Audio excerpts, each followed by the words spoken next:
Hello दोस्तों, मेरा नाम है हर्ष और आज हम पढ़ने वाले हैं हिस्ट्री। भाई और बहनों, आज हमारा है लेक्चर नंबर 4 प्राचीन इतिहास का। आज हम एडी बीसी इसके बारे में चर्चा करेंगे और संवत पढ़ेंगे कुल मिला के। चलिए शुरू करते हैं। हिस्ट्री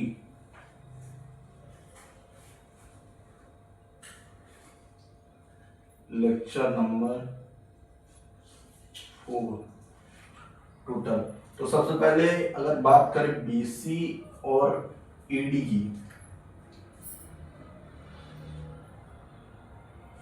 तो बीसी में मतलब ईसा मसीह के जन्म के पहले जो हुआ, और एडी एनो डोमिनी ये मतलब ईसा मसीह के जन्म के बाद। इसका मतलब है 0 ईस्वी जो है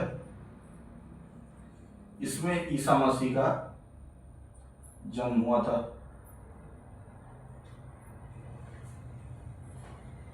इससे पहले मतलब उसके जो मतलब ईसा मसीह के जन्म के मतलब पहले हमारे उसमें बीसी लगता था कि जैसे 2025 तो उसके बाद 2024 आ जाएगा, एक साल और पीछे चलेगा, इस तरह पता करना पड़ता था।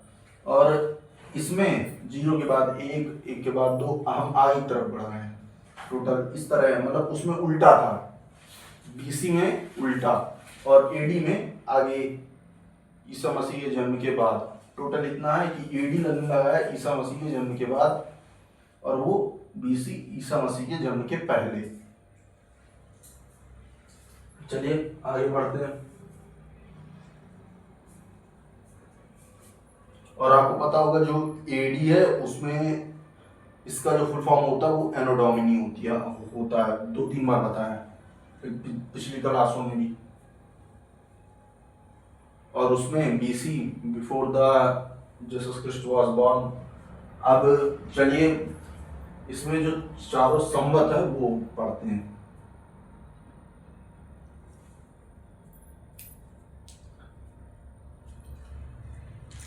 विक्रम संवत, विक्रम संवत। अब ये जो इसका क्या 57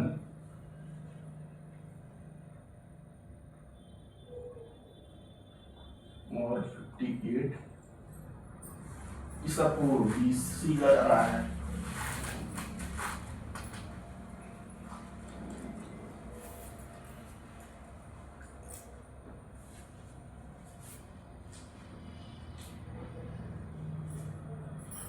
शक संवत,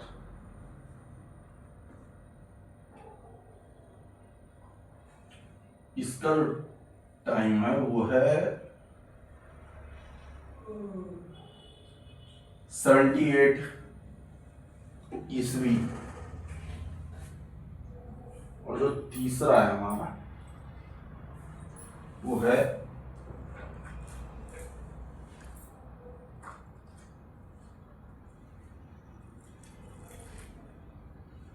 गुप्त संवत।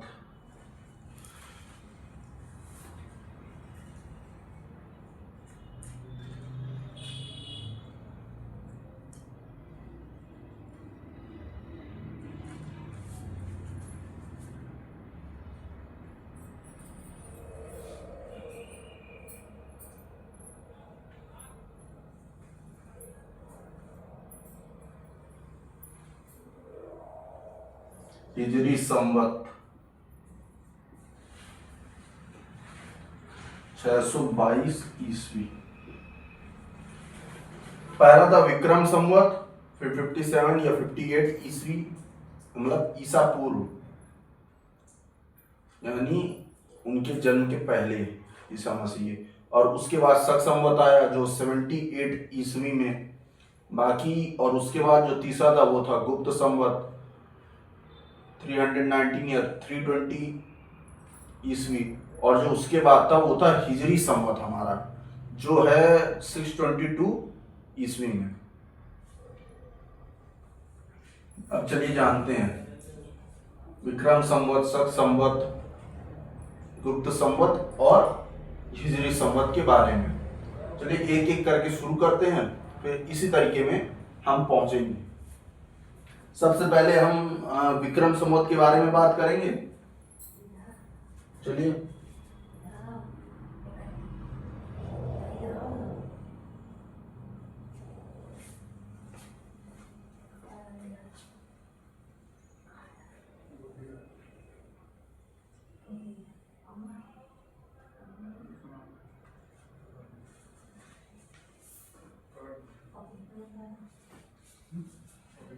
इसको जो है विक्रम संवत क्यों कहा जाता है, अब आप जानते हैं। क्या तो कोई मतलब कंफर्म नहीं है, ऐसा नहीं है कि एक उज्जैन के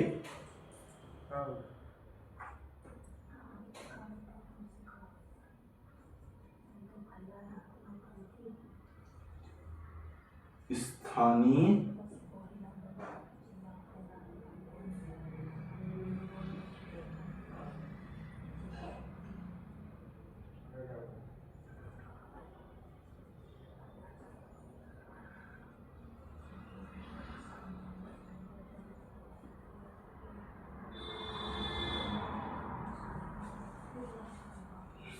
उज्जैन के एक स्थानीय शासक थे, या कहते हैं उज्जैन के एक स्थानीय राजा थे जिन्होंने शकों को हराया था।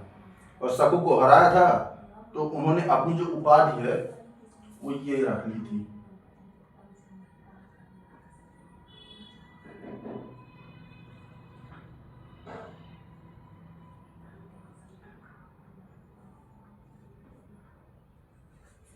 विक्रमादित्य।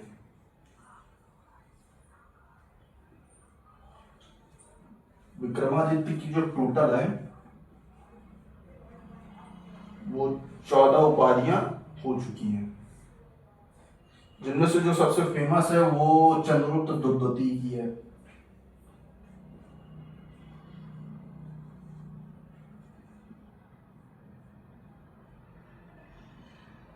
चंद्रगुप्त द्वितीय के सबसे फेमस है, और उज्जैन के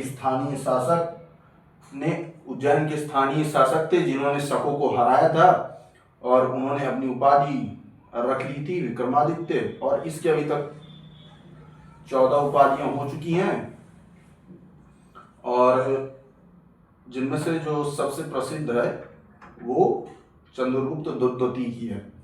अब इसी कारण से यह विक्रम संवत हो गया, और ये टोटल मतलब एक तरीके से कहा जाए तो ये बीसी है। चलिए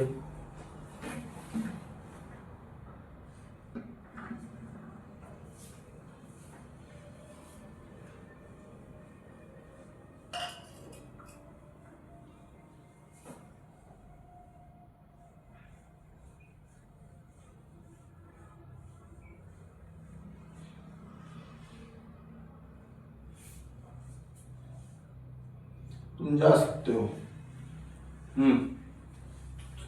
जो अगला अगर बात करें तो जैसे शकों को हराया, शक तो काफी बाद पे है, विक्रम संवत की काफी बाद शक संवत आया, लेकिन जरूरी नहीं है, क्योंकि मतलब ऐसा था कि भारत में आक्रमण होते रहते थे। जरूरी नहीं कि अंग्रेजों ने यहाँ की कब्जा कर लिया, अफगानी आए थे वो, और मंगोल, ये सब लोग भी आक्रमण करने आते। उसी तरह भारत में बहुत पहले भी आक्रमण हुआ था, तो उसमें से जो सबसे पहले मतलब कुछ लोग थे जिन्होंने आक्रमण किया था, उनको हम इस प्रकार लिखते हैं।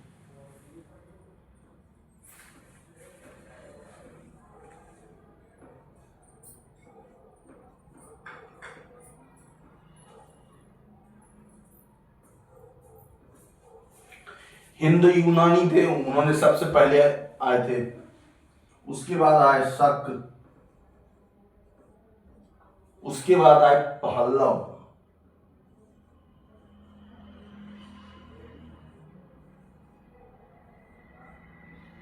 और अंतिम में आए कुषाण।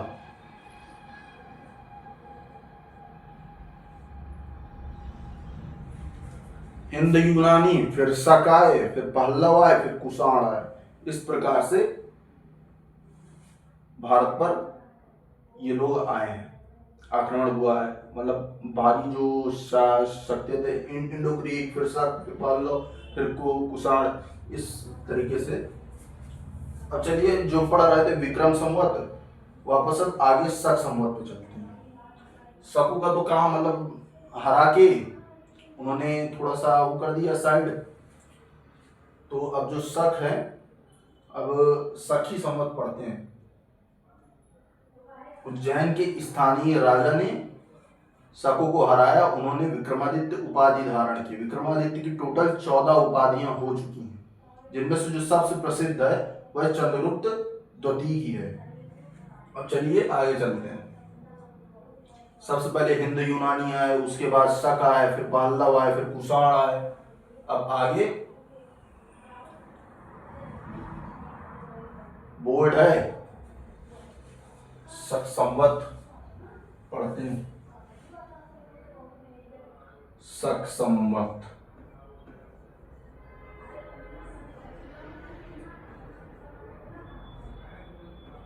शक संवत है टोटल इस तरह की है 78 ईस्वी।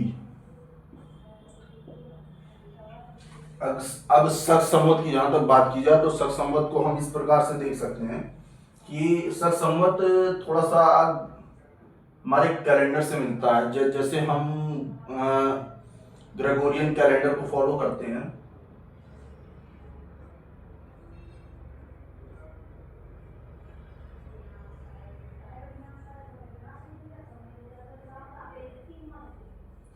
ग्रेगोरियन कैलेंडर हम इसे फॉलो करते हैं, ग्रेगोरियन कैलेंडर को, वो संवत से संबंधित है। अब चलिए और आगे चलते हैं, डिटेल्ड में चला जाए तो इस प्रकार है कि जो हमारा जो इस पर मतलब जैसे ग्रेगोरियन कैलेंडर के हिसाब से जो नया साल होता है वो 1 जनवरी, और अंतिम दिन जो होता है वो होता है कुल मिला के 31 दिसंबर, यानी जनवरी और जनवरी पहला महीना, और जो लास्ट वाला है वो है ये वाला फागुन का नहीं दिसंबर। और जो ओरिजिनल हम लोगों का जो कैलेंडर हुआ करता था वो इस प्रकार था, जो पहला जो था वो शायद चैत्र का हुआ करता था, लेकिन जो लास्ट होता था, लास्ट वो फागुन का होता था।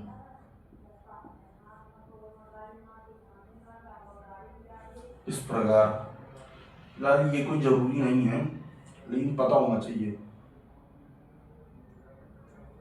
22 मार्च से शुरुआत, 21 मार्च लास्ट दिन हमारा। चलिए जो शक संवत है उसको आगे पढ़ते हैं। अब असल में वो शको क्यों, वो जो कुषाण आए हुए थे तो उन्हीं में से कुषाण के शासक थे, कुषाण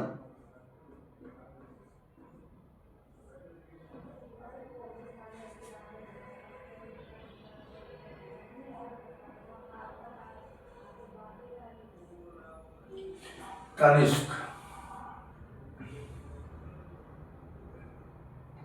कनिष्क जो थे ये सबसे प्रतापी थे, एक तरीके से कहा जाए प्रतापी लिख दिया जाए।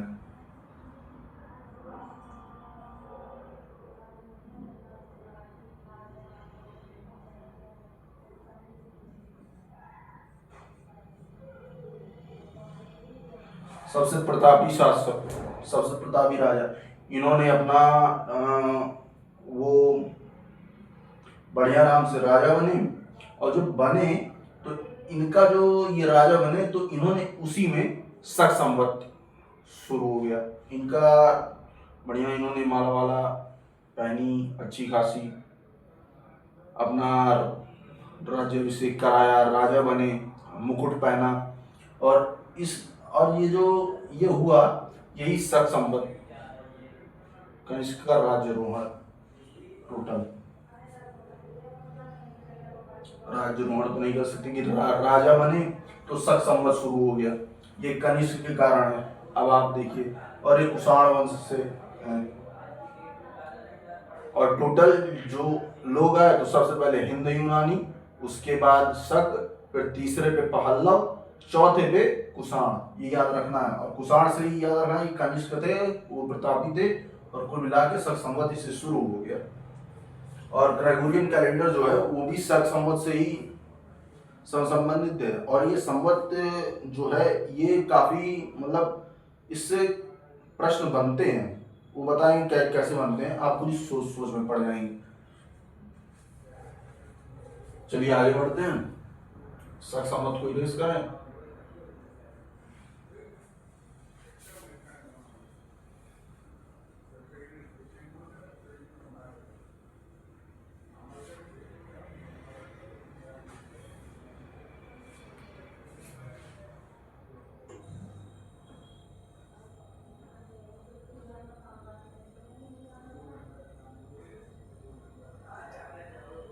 गुप्त संवत में कुछ खास नहीं है।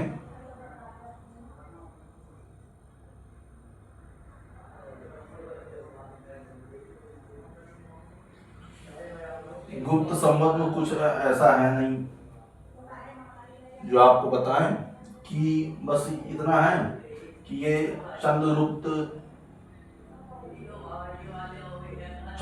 से शुरू हो गया। चंद्रगुप्त आए, उन्होंने अपना स्थापित किया, वहां से गुप्त संवत जो है वो शुरू हो गया। बस इतना है। इसमें चंद्रगुप्त याद रखना है, उसमें कुषाण वंश, कनिष्क, उस और उसमें थोड़ा याद रखने की जरूरत है। बाकी इसी तरीके हैं थोड़े थोड़े कि संवत थे किसके कारण, उसमें कनिष्क जैसे।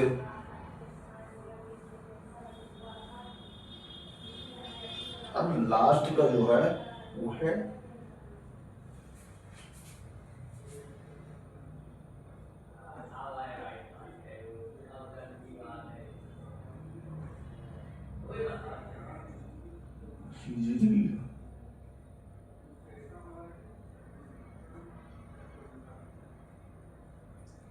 ये संवत।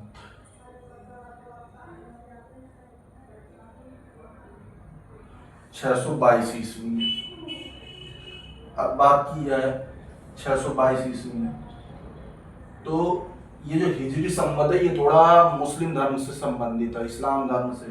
ये काम की जाए, लिखा जाए तो मुस्लिम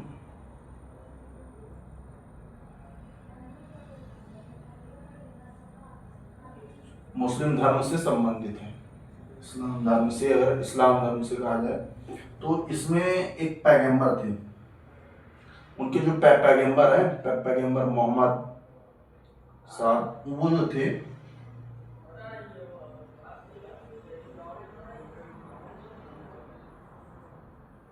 लिख दें जल्दबाजी में, बढ़िया गलत हो सकता है। पैगंबर मोहम्मद साहब जो थे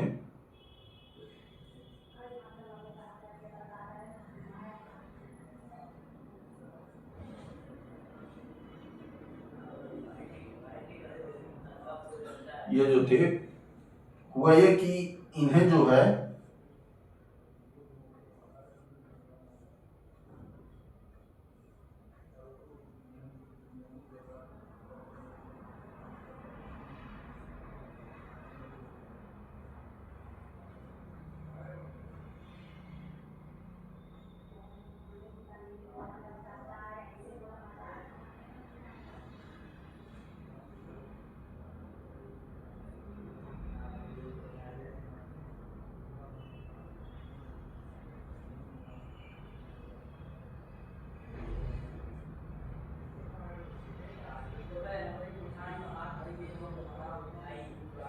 ये जो पैगंबर मोहम्मद साहब थे, इन्हें हीरा नामक की गुफा में ज्ञान प्राप्त हुआ, और ये हिजरी संवत कहलाया।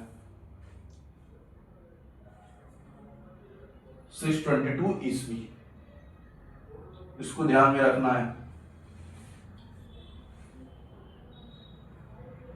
ये तो थोड़ा इस प्रकार से हो गया।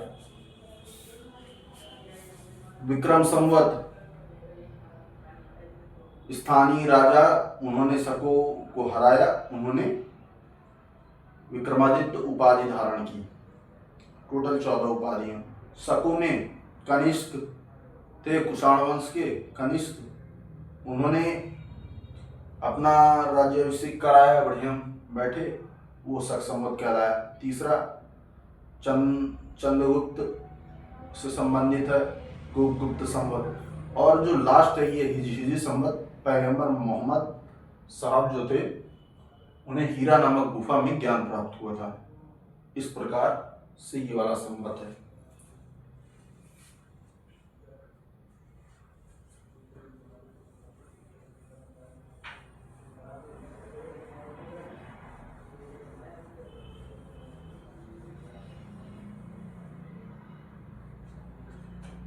मैं कोई लाइव तो ले नहीं रहा हूं, तो फिर एक क्वेश्चन थोड़ा ये खुद ही सोच लें।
शक संवत और विक्रम संवत में कितने वर्षों का अंतर है, गैप निकालना है। थोड़ा यही वाला क्वेश्चन आप बता दीजिएगा,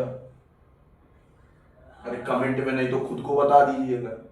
शक संवत और विक्रम संवत में कितने वर्षों का अंतर है, शक संवत और विक्रम संवत में कितने वर्षों का गैप है, बीच में कितने वर्ष बाद आया, विक्रम संवत के कितने वर्ष बाद शक संवत आया, ये क्वेश्चन है टोटल।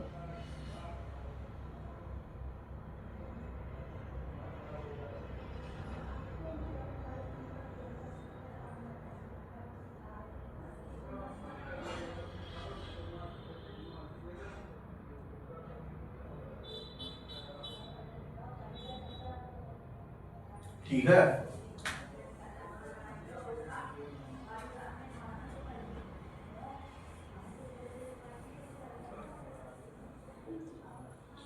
जो बात की जाए तो वेदांग छूट रहे थे, वेद के बाद आते हैं वेदांग, इसको थोड़ा इजी करने के लिए बनाया गया था।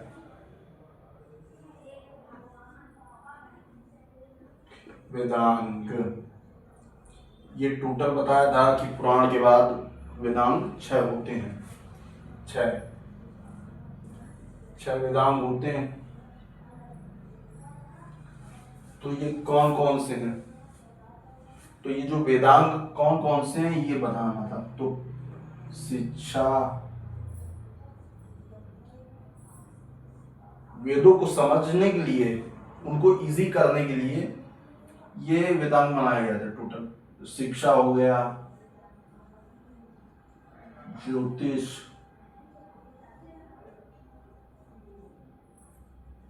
कल्प,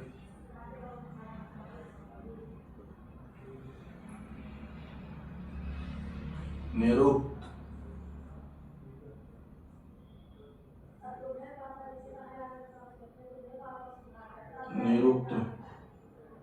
और छंद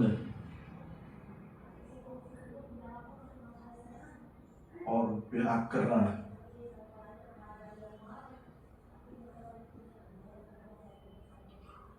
टोटल ये 6 वेदांग है, शिक्षा, ज्योतिष, कल्प, निरुक्त, छंद, व्याकरण।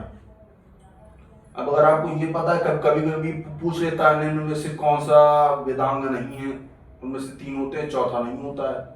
अब इस तरह आप लोगों को ज्ञान रहेगा। ये टोटल 6 विराम: शिक्षा, ज्योतिष, कल्प, निरूप, छंद, व्याकरण।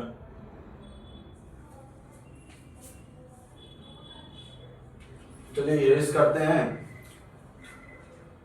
कल की जो क्लास है उसमें हम ये जो यूनानी यात्री आए थे, फिर यूनानी यात्री, चीनी यात्री, अरबी यात्री, इनके बारे में पढ़ेंगे। किसके द्वारा भेजे गए, किसके दरबार में आए, ये सब हम कल की क्लास में पढ़ेंगे। थैंक यू दोस्तों, और अच्छा लगे तो लाइक और सब्सक्राइब करें और देखें। थैंक यू दोस्तों।